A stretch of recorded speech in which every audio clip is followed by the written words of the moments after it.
Welcome to the show on May 21st. I'm Heather Vale Goss, and joining me are my co-hosts, Jay Amernick and Rick Raddatz. Jay is a radio talk show host and a strategic planner who works with clients to create and implement plans, goals, tactics, and benchmarks. He's also a former comedy TV writer. And Rick Raddatz is a serial entrepreneur and internet marketer with a degree in philosophy. Now that led him to the development which he calls the solution, and pentanomics, which is the philosophy behind the solution.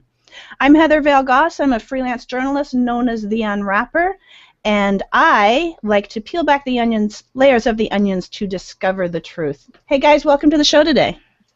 Hey, how are you? I'm doing good. Good. It's good to be here. It is. Yet again. So, Rick, you're the resident crazy philosopher around here, and we've been having people ask, people want to know, like, what is this show about? Why are you guys doing this show? What is the whole deal with the solution and pentanomics? And so I thought maybe you could tell us a little bit about the philosophy before we dive into the show. Sure. Well, the real goal, the secret goal, is to get big enough that we get invited to all the cool Las Vegas pool parties. But oh, well, that's not a problem. Jay and I are already there, so. Yeah, but before that happens, we have to change the world. So the goal, the goal is to spread the word and understanding about the solution. It's called pentanomics, and basically, you know how capitalism tries to properly incentivize individuals, and how democracy tries to properly incentivize politicians, and how diplomacy and our national defense work together to try to properly incentivize foreign nations.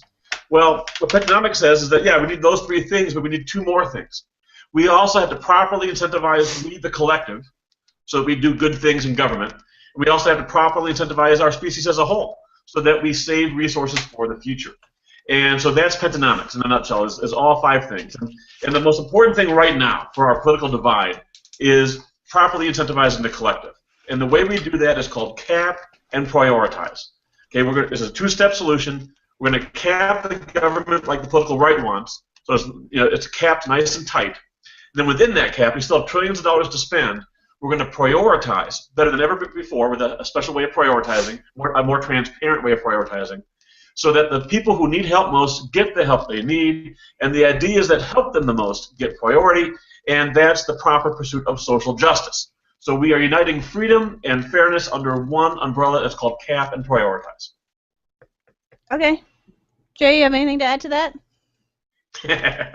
No, the one thing when we initially started talking about the show, what I really loved about it is that it spoke to my bipartisan nature of having worked in Washington, and really blending the left and the right.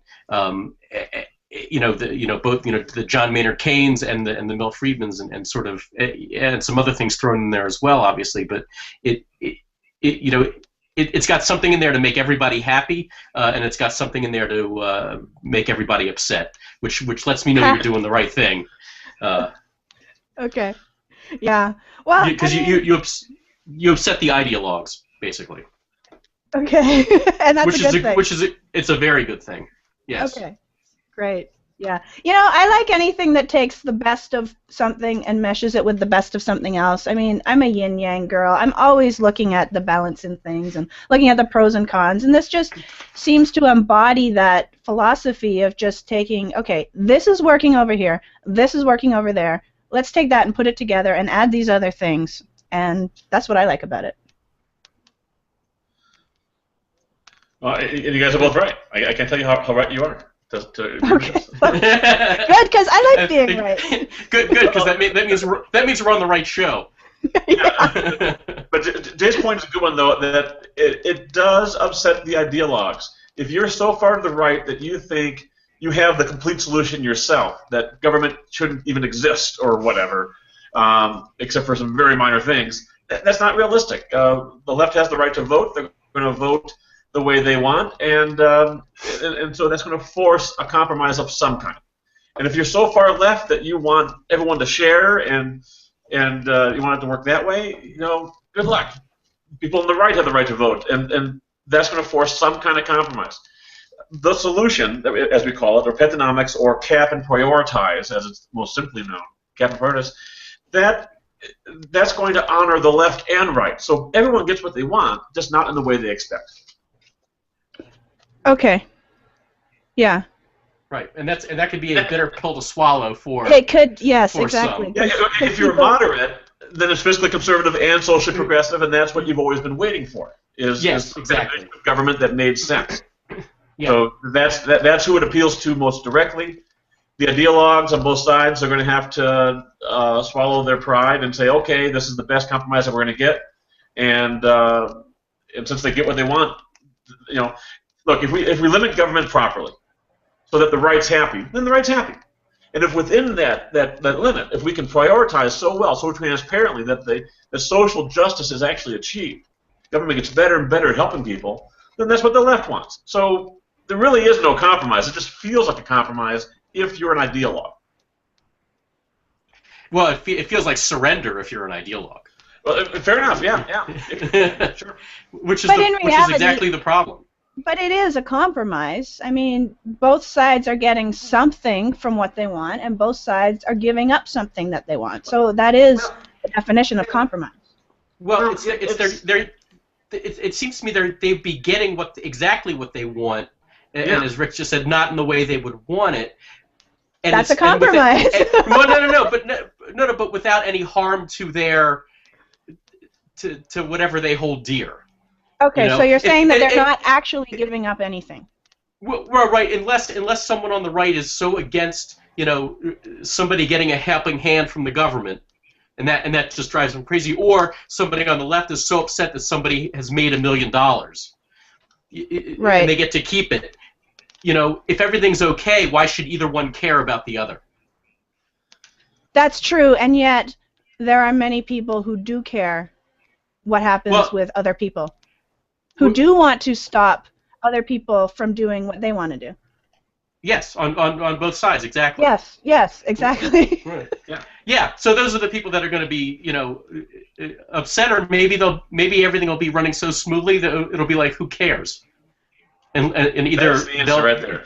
And either let them scream alone in a valley, or maybe they'll just be like, okay, I guess this isn't so bad after all.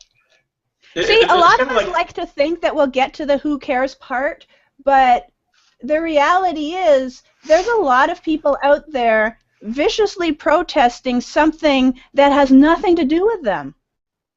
They just don't want other people to do what they don't believe in. Yeah, there's certainly a lot of that, because, well, they tend to think that it somehow diminishes them. So on the left, those groups eventually lose one way or the other. It might take generations, but just 20 years ago, if you were gay, you had to kind of keep quiet about it, or you killed your career and whatever. Now, if you're gay, it helps your career. And you can get married now in some states, and it's that's one example of things that people who are not gay, people who that doesn't affect them in any way, are out there vehemently protesting gay marriage. Yep. But they're losing. They're losing. Okay. They're losing. Well, that's okay. Yeah. Cool. It takes a while. We had to get our own freedom before we could fight about slavery, and then we had to fix slavery before we could fight about racism, and then we had to fix Nazism and Japanese imperialism before we could get on to feminism, and then we had to largely address feminism before we could go on to gay rights and so on. So it's like the country can only have one big discussion, it seems, at a time over a 20-year period. I mean, we're having lots of little discussions, but there's there's always it seems to me that there's always one topic that kind of has the momentum at any given time, and the rest of the stuff is just kind of holding. It's a holding pattern. It's still being argued about. It's still being, people are still angry about it. I'm not saying that. There's 1,000 things at once being discussed. But in terms of what's being solved, one thing at a time, it seems like, is being solved in any given country, and it just takes time. Yeah. Okay. So, do you guys want to hear the top story? Yeah. What's the top story? All right. So the top story today is China signs a 30-year deal for Russian natural gas. China signed a landmark deal today to buy Russian natural gas worth about $400 billion, giving a boost to diplomatically isolated President Vladimir Putin and expanding Moscow's ties with Asia. Price negotiations on the 30-year deal continued into the final hours of a 2-day visit by Putin to China, during which both sides had said they hoped to sign an agreement.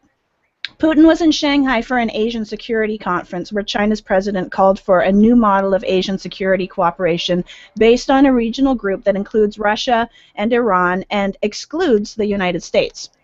The gas deal gives Moscow an economic boost at a time when Washington and the European Union have imposed visa bans and asset freezes on dozens of Russian officials and several companies over Ukraine. It allows Russia to diversify its markets for gas, which now goes mostly to Europe. Russia's economy has been bruised by its dispute with the West over Ukraine's tilt toward the European Union, a shift that inflamed Moscow's insecurities about declining influence.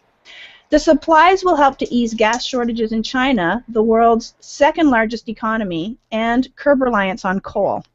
The agreement calls for Russian government-controlled Gazprom to supply state-owned China National Petroleum Corp. With 38 billion cubic meters of gas annually. That would represent about a quarter of China's current annual gas consumption of nearly 150 billion cubic meters.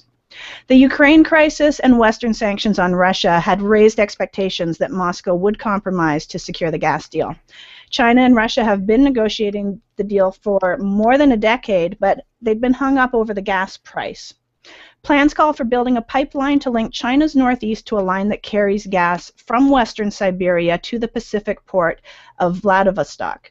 The development of a gas center on the Pacific will allow Russia to export to prosperous markets in Japan and South Korea. Without any overstatement, it will be the world's biggest construction project for the next 4 years, said Putin. So what do you think? So I'll give the. Go ahead. Go ahead. Okay, so I just give. Here's the. Let me give you the good and the bad. Okay. The good is I think it's a great project to undertake. I think it's important that we utilize natural gas, and even come to some actual conclusion about fracking, no fracking, all this other stuff. The bad is that I think anytime that Russia and China strike a deal like this, it is not good for the U.S. So when you say we, it's good for us to use natural gas, you mean like it's good for humanity to use natural gas? Yes. Okay. Because it's not probably a good thing for the United States to use natural gas. We are running out of. No. I mean this deal.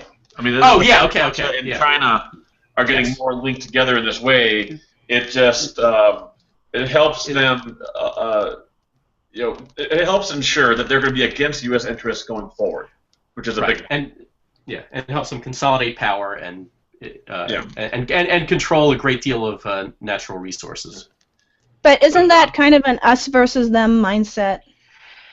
Well, that's a mindset that they have created. For a very long time, Russia sort of pretended to be an ally when in fact they were what can best be described as a political frenemy. They were going to be the Pepsi to the United States' Coke. No matter what we said one thing, they said another, even if they agreed, just to say it on the world stage. Okay. But actually there is an indirect effect here in terms of natural gas prices that most analysts don't mention, but it's huge. And what that is that China's going to want to buy this natural gas or energy of some kind, some way, if not this way. And so that takes a lot of buying pressure out of the natural gas marketplace. And so really, it's almost as if the Russians sold natural gas to us, because we will then pay less for natural gas. Although I think we're a natural gas exporter, aren't we? So maybe it hurts us as an exporter. But basically, it's going to keep the price of power, of energy, down. Because now this untapped source of energy in Russia is going to be accelerated and then used now for China. Now I just have one curiosity here, which is like Russia has shown that they will ignore deals. Pretty much any country will, like treaties and so on, if the geopolitical climate changes. And so, and they've shown that with the Ukraine. Well, they'll just cut off the gas because they want to. It reminds me of some people I know. Well, it occurs to me that this doesn't really change anything. We still have to have a relationship with China. We still have to convince China to come our way, and if we do, I don't know. There's so many ramifications here. The point is that this exists precisely because we haven't developed a better relationship with China. We still have to solve the same foreign problems that we have anyway, and so maybe it doesn't change anything. But it is an example of how the world we knew how it aligned back in Hitler's day. We knew how it aligned back in the Cold War days, and now we're seeing this new pivot here, where because the U.S. is strong, other people want to do deals that hurt the U.S. or ignore the U.S. And so we're going to yet again become this bipolar world, and I don't think there's any way around it. We just have to work our way through it.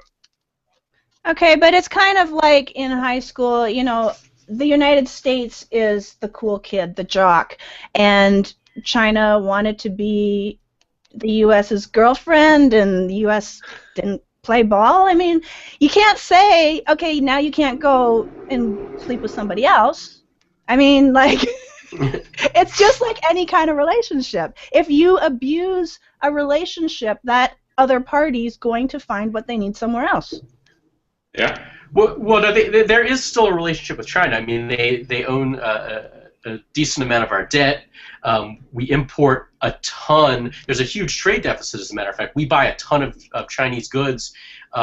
They buy next to nothing of ours. And what they do have of ours is actually ill-gotten. They claimed to be they're probably the biggest violator of U.S. Patents and copyright and trademark infringement. And they claim that, well, it's a big country, we can't control it. Oddly enough, when the Beijing Olympics were there, they were able to control any bootleg memorabilia and tchotchkes. So they can do it. They just refuse to do it when it comes to selling bootleg DVDs, bootleg CDs, Ralph Lauren knockoffs, Louis Vuitton knockoffs, whatever it may be. So now I think we're late for the commercial, but I just want to throw in here how the solution might help solve this geopolitical foe that we have now, that coming together. The way the solution helps is also indirect. First, we have to heal ourselves. We have to figure out this freedom versus social justice divide that's dividing our nation, and that's from camp and prioritize. And once we can show the world how we can heal this divide, how we can become a healthier, more mature nation, both fiscally and socially, that structure of government, that new structure of government will be exported. Other countries, rich and poor democracies alike, will copy us. And as democracies get more aligned philosophically, and they're healthier and more mature fiscally and socially, that's where we're going to see the edges of human society, the really poor dictatorships, even the rich dictatorships, figure out that, oh, okay, this is the answer, and people will riot, and people will want freedom and social justice, and this is how you get it. And over time, this might take decades, over time, these countries like Russia and China will become more and more isolated until they, too, succumb to the wave, the momentum, the domino effect. Just like capitalism washed over the world and democracy did to some degree, camp and prioritize will also do this, and then and maybe even finish the job, where finally we can imagine a world of peace, more mature, and we can focus on other problems. Okay, so let's continue this discussion after the break. When we come back, we'll also have Inside Perspective with Jay Amernick, and we'll be right back on Political Fix.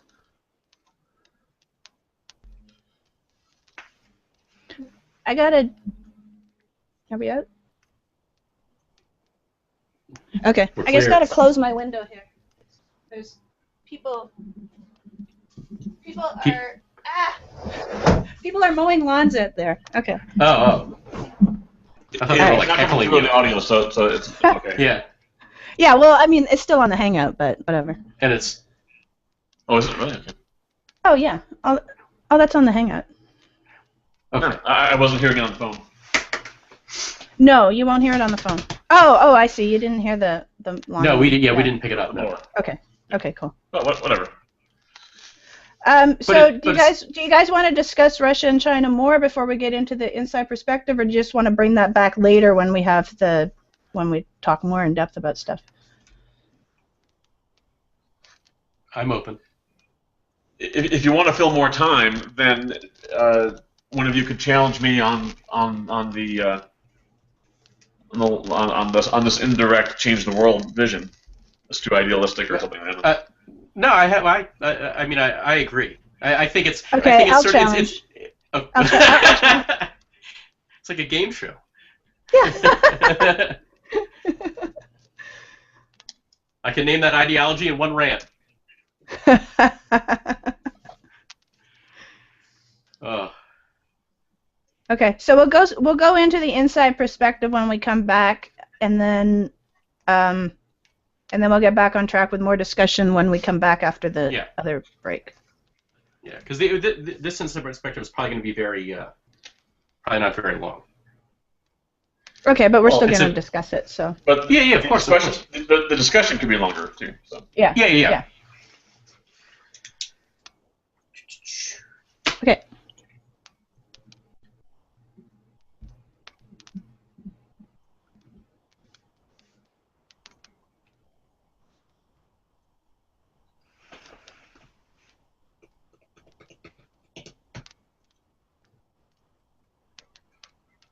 Okay.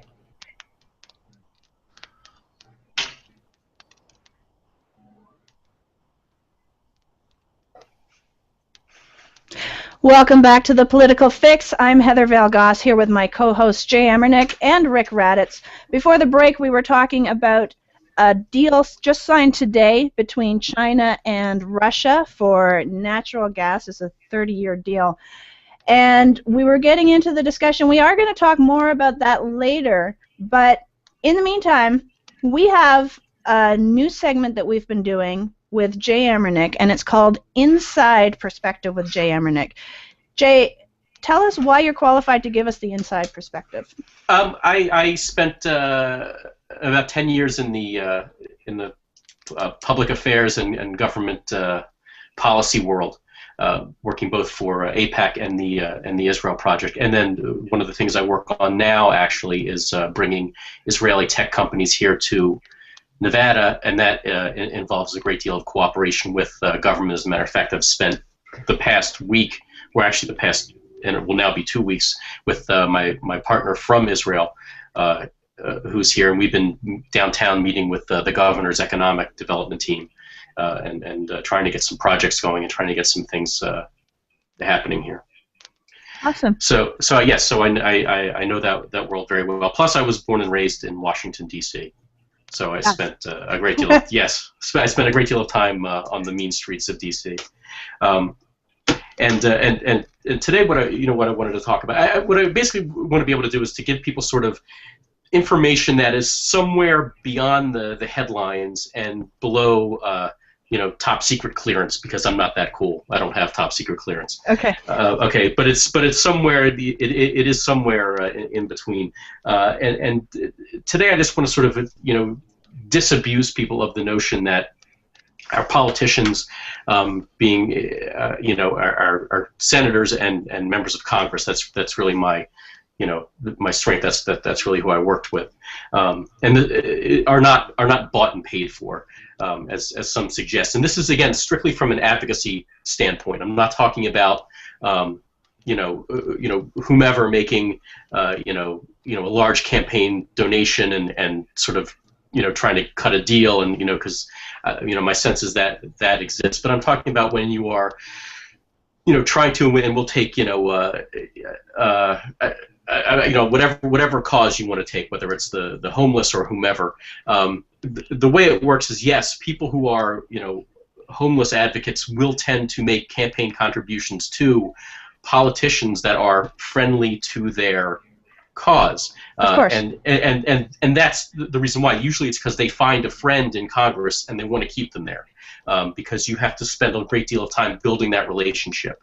And what you don't want to do is, and it happens all the time, is you build that relationship and then lo and behold another election comes around and that member of Congress is no longer there. So then you have to start all over again with the new member of Congress who may or may not be friendly to your cause. And now you can spend a great deal of time lobbying them and trying to make them understand your issue, but it's not always the case. So they will most likely not be receiving your political donation. Okay. But I would add, from a strategic point of view, I would say to not, when the next election comes around, do not support their opponent, because if again they lose, the opponent loses, you're stuck with the same guy who's now extra unhappy with you because you were so vocal against them, and there will be no room to negotiate there. I have a question for you about lobbying and tied to the financial backing. It seems to me that being a big donor or a big bundler of donors, since the donations are limited per person, would give you more access. Like when you call up the legislative assistant in the D.C. office, you're going to get more focus. You're not just going to nod their head and say thank you for spending your time. They're actually going to think about what you said more, and so you get more brain time than you do. Is that fair? That's absolutely true. Yes. Okay, so in other words, they can be bought. No. Just because you bought their ear, just because you've gotten some time with them, doesn't mean they're going to agree with you. And furthermore, you can't say, because I gave you $10,000 for your campaign, I'd like you to vote for resolution XYZ. Okay. That is illegal. It is illegal for you to do. It is illegal for the member of Congress to do it. Now he or she may very well vote for that resolution, but they were going to do it anyway. Having nothing, but it's basically that what you do is you find a member of Congress you like, you build a relationship with them, and you build a dialogue with them. Yeah, I think the people who complain about this, what they're really complaining about is that they don't have as much influence as they want, but no one has as much influence as they want, and of course, and it's like if you want more influence, then come together as a group, unite. Exactly. And use your shared resources, and then you'll have as much access as anyone else that does the same thing. Precisely. Yeah. A great example of that, two great examples of that. Actually, I'll give you three great examples of that. AARP, it's a great example of that, and the NRA. Forget if you agree or disagree with either one. They are always voted as the two most effective lobbies in the country. The third example would be AIPAC, which was the most effective foreign policy lobby in the country, and it's because it's at part a grassroots movement, at another part it is a very serious a lobbying organization who really knows the issue, and I would say the same of. I think it was last week or the week before you mentioned how going to a protest with signs doesn't change anything in Washington. But no. I'm going to argue that maybe it has the indirect effect. Today's theme is indirect effects. It has the indirect effect of helping you get on the news and helping build your grassroots, and it's that grassroots that can then fund and give power to the message when you're lobbying. Is that fair? That can happen. There's a more effective way to do it. And what is that? Which is literally retail engagement. It's literally knocking on doors, and it's having an event, or it's having what's the best way you're going to get your friends? What's the best way you're going to get your friends involved? Is you're going to say, what, this is important to me. I know it may not be so important to you, but why don't you just come and hear this and see what's going on, and maybe you'll be into it. Okay, so to build your group is not about the press, even though it's glamorous and it's fun to say. It's really about the living room conversations, the monthly meetings, the meetup groups, and the organization that supports all of that. Is that what you're saying? Well, yes and no. So the media can be a great friend, but what happens more often than not is when it's a protest, you're putting somebody on the defensive. And if and whenever I see it all the time. Whether it's a labor dispute, it says shame on so and so. Well, if someone was holding up a sign saying shame on me, do you think I'm going to sit down and talk to them or be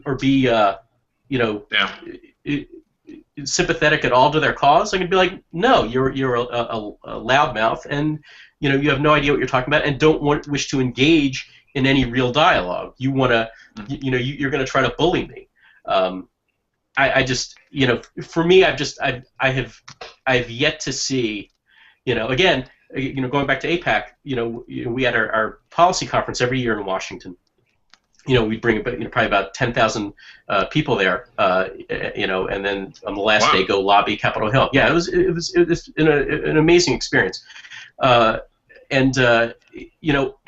of course, were everybody from the John Birch Society calling us foreign agents to the anti-Semitic usual crowd to just a whole variety of people. They would sit there from sunup to sundown for the 3 days of the conference, and APAC actually accomplished more in the 3 hours we were on Capitol Hill than those guys did all day painting their signs, all day sitting there for 3 days and shouting. They didn't accomplish anything. So if you want a meeting with a congressman or a senator for your group, whatever your group might be, what's the best way to get that meeting? Well, if it's your member of Congress, so senators are a little different. So a member of Congress, give them a call. Okay. And if you're a constituent, they will most likely meet with you. They'll really be delighted to meet with you if you're in Washington, for a couple reasons. One, it's just fun to go into either it's the Cannon building or the Rayburn building, wherever their office is, and say hello. That means a lot. And the other thing is, people get upset when they're not meeting with the member of Congress. Sometimes they get upset when they're meeting with a staff member. Who happens to be so let's just say it's Veterans Affairs, right? If it's the person who's in charge of their Veterans Affairs department, that is exactly who you want to be meeting with, because that is the lens through which the member of Congress actually sees the issue, and it'll do you well to actually build a relationship with that individual as well, and treat them as you would treat the member of Congress, because so many people don't. So many people treat them as a lackey. Which is a bad move. Treat them as, because one, they're really the expert on the issue. How do you see? Here's what amazes me: that legislative assistant, a staff member in charge of budgeting or whatever. Sure, whatever the issue is. They have to have 10,000 people throwing messages at them all the time. So that is right. How can you really build a relationship with them? How can they build a relationship with you? Because how do they slice their time that way? It's not easy. Again, if you're the one that comes in there, and is one, there are a couple things. One, thank them for their time. Two, give them what they want. They want they want something concrete to do. Okay, and for this, you actually need to be a 501c4, not a 501c3, which is four is a registered lobby. Because you want to be able to give them, okay, so here's this piece of legislation, it's Resolution XYZ. Will Congressman Jones be a co-sponsor on it? That's what you're asking. You're asking for something very specific, and you say this legislation does A, B, and C, and then you can leave behind sometimes a policy brief or something like that for them to look at later. Okay. You know what? I think today's show is actually about relationships. Like, we just keep coming back to this topic again and again. It's about how you treat people. It's about your relationship with politicians. It's about countries' relationships with each other. And we're going to continue the discussion when we come back after the break. We're also going to welcome callers. If you want to join in the discussion, you'll be able to call us at 888-627-6008. That's 888-627-6008, and we'll be right back on The Political Fix.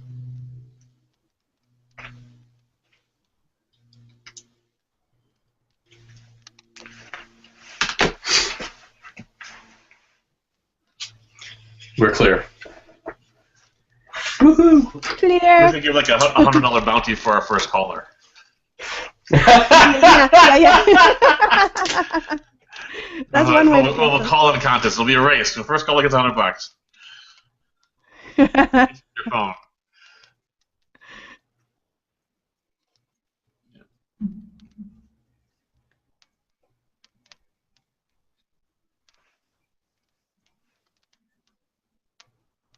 Cool.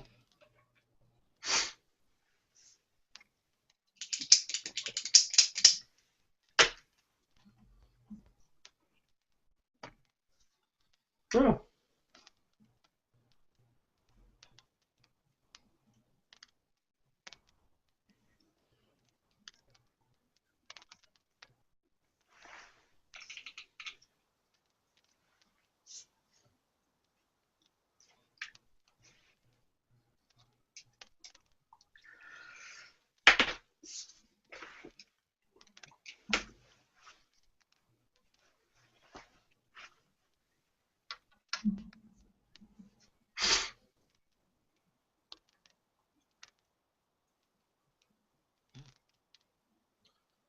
Cool.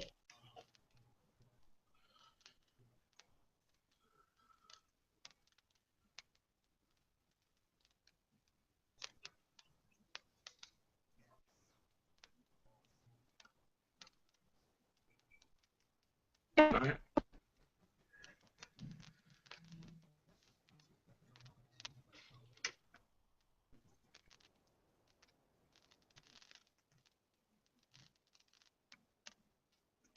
Yeah, sounds good.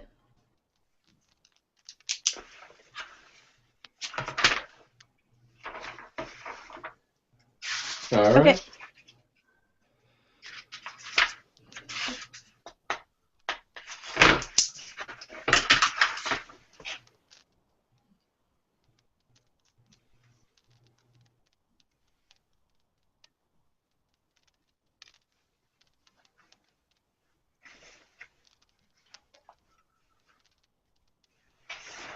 Welcome back to The Political Fix. I'm Heather Vale Goss, here with my co-host, Jay Amernick, and the crazy philosopher, Rick Raddatz. Now, if anyone listening, if you want to join in the discussion with these guys and with me, give us a call. We're taking calls now at 1-888-627-6008. It's toll-free. Once again, that's 888-627-6008. So guys, before the break we were talking about Jay's inside perspective, which was today basically about cultivating relationships with your local politicians, with your members of Congress, and how to leverage those relationships into getting what you want to happen. Any follow-up comments on that? So, Jay, yeah. if we wanted to have a national movement here around the solution, seems like we would want to recruit people from every congressional district and have them all meet with their legislative assistant in charge of budgeting and spending. That is absolutely correct. Yes. You can. I would obviously you start with a couple things. One, people you know, and two, look at who actually sits on these committees, because those are your key guys. To go to. And when I say guys, I include women too. That's just a generic That's okay. term. Okay. Just don't say dudes. The show. Don't say dudes. My God. Right. So that's who you want to start with, sort of those, and again, see who already has an existing relationship with a member of Congress. Yeah. Cool. All right. So, Rick, earlier when we were talking about China and Russia signing their natural gas deal, you made an interesting comment. You said that it was about the price of power, and you meant energy. However, that's a really great metaphor. It's really about the price of power in a bigger sense. Okay. Yeah. But you kept talking about, we can change the world one person at a time, and most people out there get really overwhelmed by the thought of trying to change the world, because the natural tendency is to think, I'm one person, what can I do? Mm-hmm. Isn't it a little bit idealistic? Like, how can we actually change the world by just getting on board with a new philosophy? Well, it doesn't happen very often, but every couple of hundred years, philosophers have something important to say, and as I say, this is one of those years. So this year, this specific year. This year. Okay. This year. The reason the American Revolution, the founding of our nation, the reason that happened, the way it did happen, is because a philosopher named John Locke inspired some other philosophers, especially two guys, I forget their names, but they went under the name of Cato, and they and they published what's called the Cato Letters, C-A-T-O, and the Cato Letters talked about John Locke's ideas of freedom and so on in a way that was a little bit more understandable than pure philosophy, and those Cato Letters were in half the libraries in America at the time of our founding.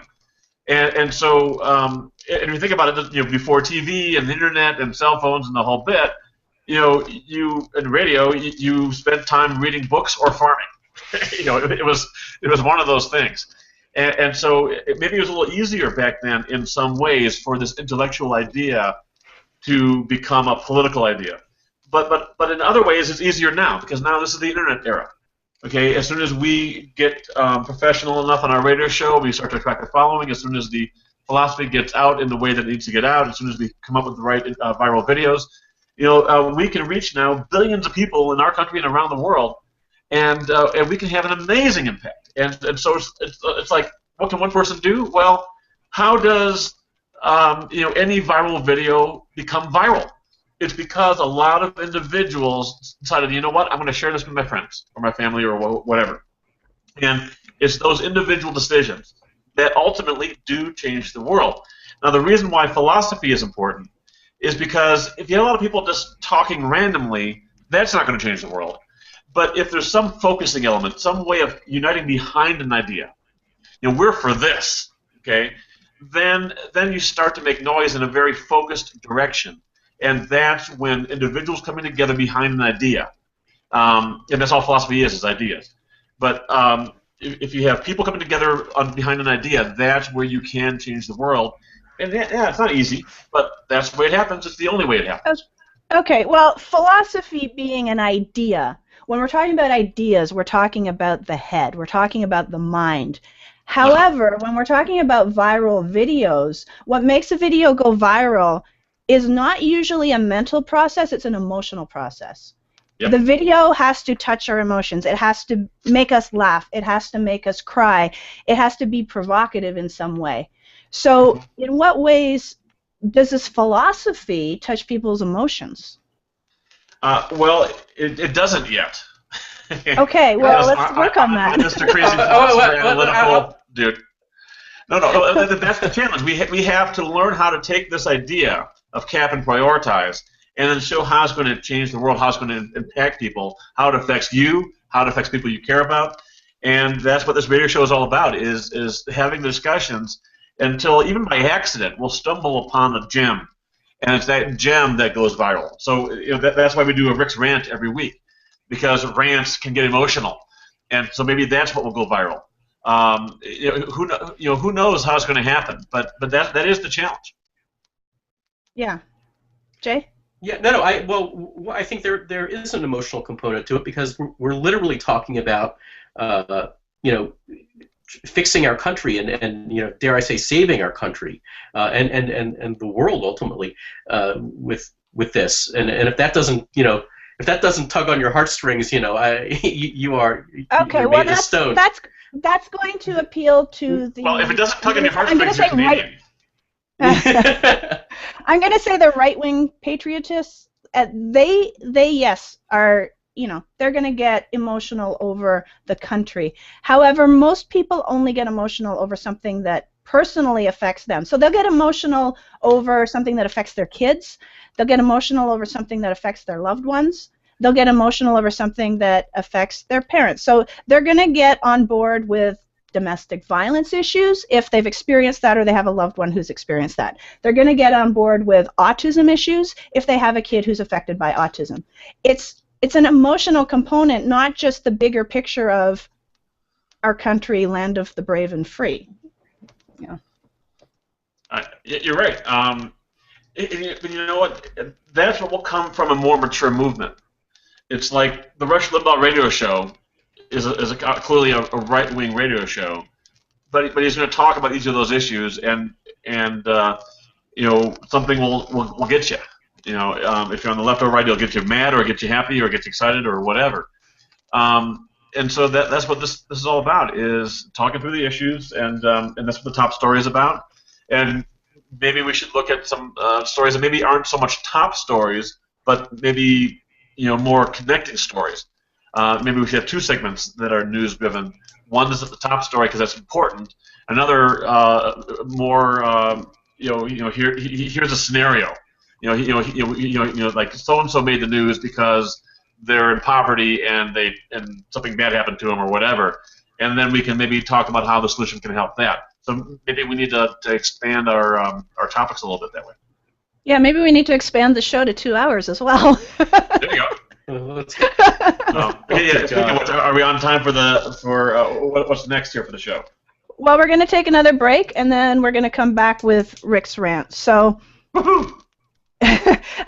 normally we talk about the state of the movement right now, but you just did that in a very eloquent way. So We're going to be right back, and we're going to let Rick rant as usual. This is the fun part of the show. Actually, the whole show is fun. But anyway, this is one of the most fun parts of the show. So we'll be right back with Rick's rant on the Political Fix.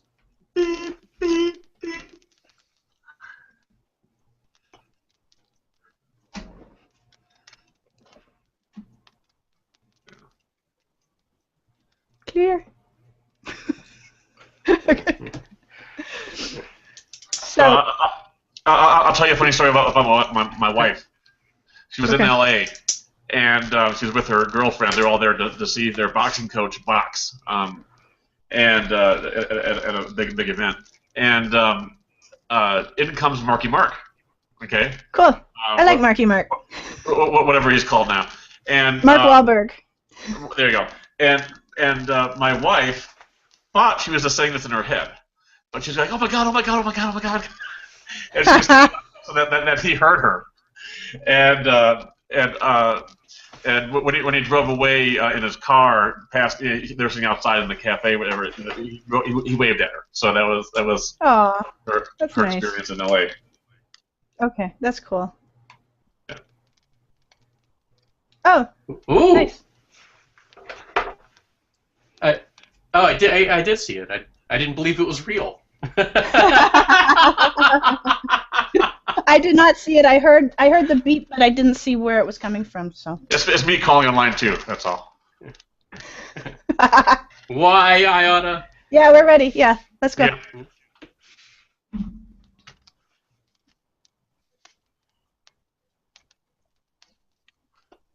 Welcome back to the Political Fix radio show. I'm Heather Vale Goss here with my co-hosts Jay Amernick and Rick Raddatz, and we actually have a caller on line too who would like to speak with us and have their 2 cents in the conversation. So let's bring on the caller. Who do we have?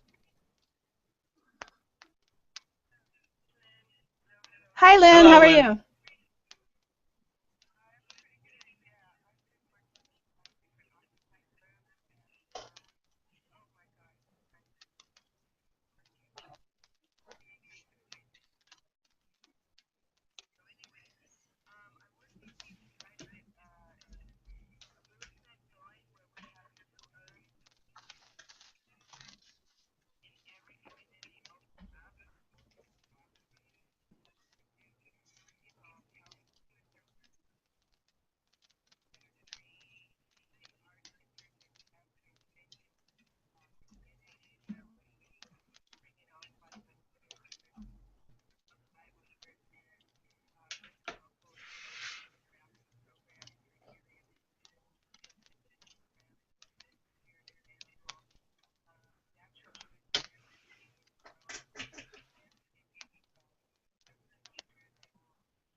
So, Lynn, I have a question for you.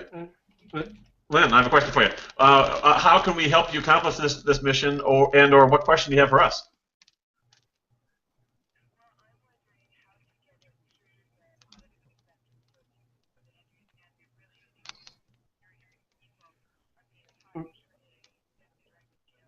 Okay.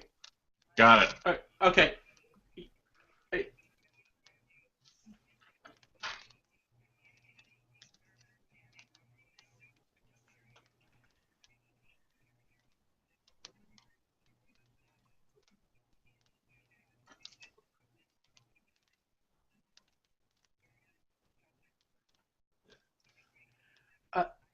Okay, Lynn, I have a quick question for you, then we have to go on to my rant. But my question for you is, if we were to cap spending nice and tight, government spending nice and tight, and then prioritize it so that the best stuff wins, the stuff that gets results, do you think those ideas would win that contest?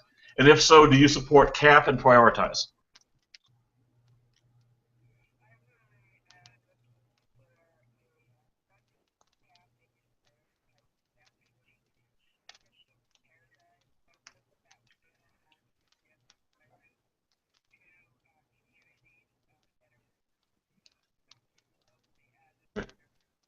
All right. So are you against the cap because you feel it would just protect the greedy rich people, or are you for a cap because you're willing to do this work underneath the cap?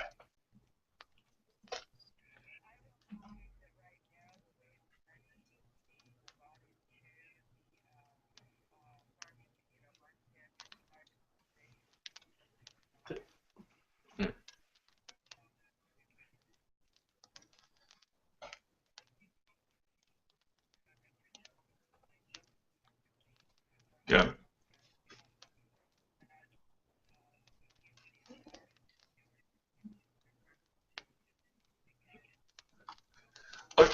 Okay. Okay, Lynn, I want to thank you. We're running out of time here. I want to thank you for your call because it leads into my rant today, I think, perfectly. So I will answer your question in my rant. Oh, wait. So, Heather, we're ready for the rant? Yeah, thank you very much, Lynn, for your call. Yes. You're doing great things, and good luck with it. And Rick, yeah, let's have your rant. Okay. This is interesting because I told you guys before the call what my rant was about, and my rant is about progressives. Okay. And this is not against Lynn. I mean, Lynn is an honest activist. She's trying to do good in the world, and I think will do good in the world, is doing good in the world. So nothing against Lynn. Okay, but this is kind of my call to progressives. That, hey, progressives, and I consider myself one of them because I'm for social justice delivered through government action. Okay, at all levels. So I'm a progressive. But the traditional progressive, we the progressives, we have to get smarter about how we implement our vision, okay? And that's where cap and prioritize comes in, because our love is infinite, but our budget is not. And so we have to cap spending so that we are fiscally sustainable as a nation, and we have the funds to then argue about how best to use them. We have to stop arguing about how much to spend so we can start having these discussions about how well to spend them. And that's where the prioritizing comes in. So now Lynn mentioned a whole lot of different progressive-style ways that governments at any level could interact with the people, help the people. And any one of them could be a really good, effective, low-cost idea. But until government cares about results, until government cares about efficiency, until government cares about effectiveness, it's not going to care about these programs Lynn cares about. And so that's why cap and prioritize. You need both. You need to cap and prioritize so that these ideas compete, and the ideas that are most efficient, effective, will win, and that's how we help the people. So that's my progressive rant. Okay, I think also, Rick and Jay, what do you think about this? I mean, I resonate with what Lynn's saying because I love energy work. I understand what she's saying about the light workers. I understand what she's saying about a metaphysical shift, basically. However, I find that verbiage doesn't work when we're talking to politicians, policymakers, people in the general run-of-the-mill society. What's your thought on that? Yeah. So a couple things. One, my suggestion to Lynn is if she wants to do something like that, is find some like-minded people, buy a farm somewhere, and do it. Right. You know, we do live in a free country, and if I want to, eat genetically modified foods, and they're available on the free market, I should be allowed to buy them. For better or for worse. That's the sort of piece of freedom. I mean, that's that we get to choose. Right. I mean, but if I'm not interested, well, I mean, we could have a discussion about genetically modified foods, of which we've been eating since the 1930s. Okay, but you don't specifically choose to eat genetically modified food. You eat it because that's what's available.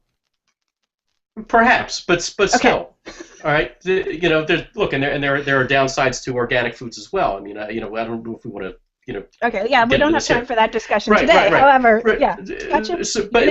Yin and yang, baby. Yes, but the bottom line is that if she wants to go do this and live her life this way and have her own metaphysical shift with like-minded people, she can do that in this country. That's a great thing, and be left alone to do so. Right. If I don't want to have a metaphysical shift, I shouldn't have to have one. But I think she's trying to make the point that what she is doing would impact a lot of people on a bigger level if they knew about it. No. What she's doing will impact nobody until government cares about results. And then her ideas have to compete and actually be proven most effective for the given dollar to then earn a spot on the priority list. Now, the good news is that when government spending is capped and prioritized, a lot of it will be pushed down to lower levels of government because decisions can be made there. And it will say this state gets that much money, that state gets this much money, and then the states will say this county gets that, the city gets that. And so a lot of these funds will be available, but then the results will bubble up. And the higher level governments will decide what's working. Okay, and you know what? This has been a great show, and these are some thoughts that we can carry on to the next episode. That's a great way to wrap it up, Rick. And unfortunately, we're out of time today. Thank you for listening to The Political Fix. On behalf of myself, Jay Amernick, and Rick Raddatz, we'll talk to you next week. I'm Heather Vale Goss. Bye-bye.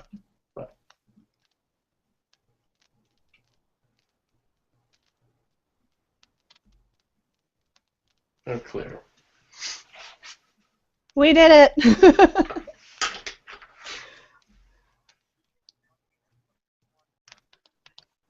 Awesome. Thanks, Doug. Thank you, Doug. Thank you, Doug. Bye. Bye-bye. All right, so Hangout viewers, we're off the radio station now. I know you didn't hear that caller, but we had a very interesting caller who was talking about basically letting more people know about spiritually shifting and eating organic food and stuff like that, and she's very passionate about it. So, shall we sign off the Hangout? We want to talk about some private stuff now without the Hangout people watching? Sure, I want to hear about that pool party. No. There we go. Now I can hear you. This will be in a private something. All right, we're going private now. Thanks for watching. No. I'll talk to you next week. All right.